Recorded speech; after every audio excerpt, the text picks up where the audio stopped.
Hello again. Welcome to another episode of Brenda's Musings. So today I want to talk about dabbling. Yesterday, or a couple days ago actually, I was talking to a friend of mine who is also what I would term a professional dabbler. And she asked me, what does that term mean? And I said, well, it's a term that I actually just made up.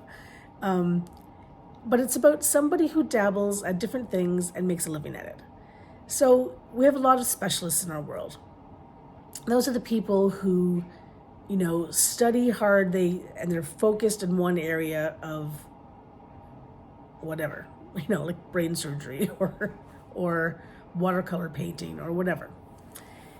And that's where all their study takes them, and that's what they focus on, and that's what they do day in and day out. Then there are others of us in the world who, while we appreciate those people, and we definitely need those people in our lives, I don't want a watercolor person doing brain surgery on me, for example. but while we need those people in our world, there are also those of us who would find that really, really boring. I can't imagine doing the same thing day in and day out every single day. It's one of the reasons why I went into teaching years ago, because even if the subject matter is the same, if we're all reading the same book or we're doing the same, play or whatever, we're also coming at it from different perspectives because the students change, right? And the times change, and all it takes is for one person to say one thing, and that starts a whole new conversation around something. And so it was never boring to me.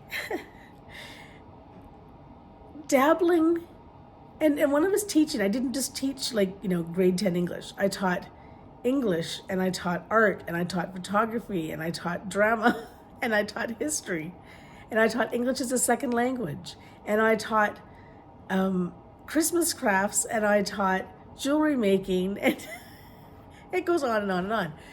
And so there's never a chance to be bored.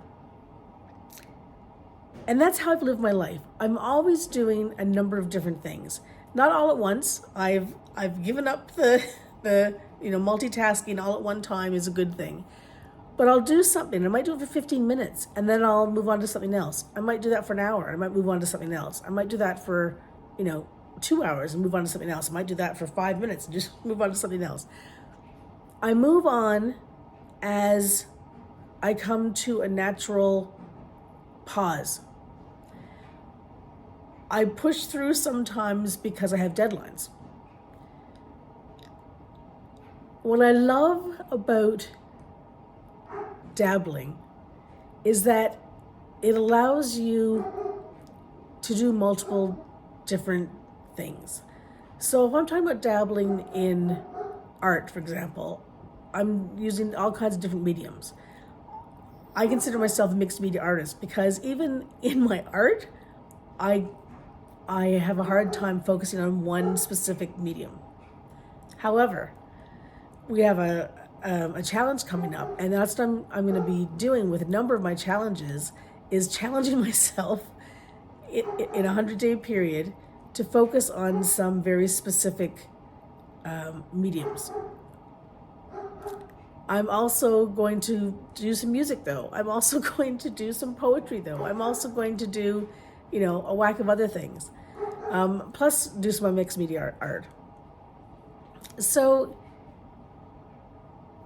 if you can dabble and make a living at it, I call you a professional dabbler. That's the long and short of it. But the other thing too is there's a whole mindset that goes around that, because you have to be open to virtually anything. I mean, we all have our blocks, don't get me wrong, myself included, probably way more than I should admit to. But you need to be able to have space and be comfortable with being uncomfortable, because there is nothing straightforward about dabbling. And when you're first trying something in particular, it's like anything. The more you do it, the more comfortable you become with it. But then it gets to the point where it's all the same. So you need to change it up a bit. You need to do something that changes the trajectory of how you're using the tools and gives you a different result, something you weren't expecting. Those happy accidents. Anyway, I could go on and on and on about this, and I will other times, I'm sure. And that's my musing for the day. Have a great one, everyone.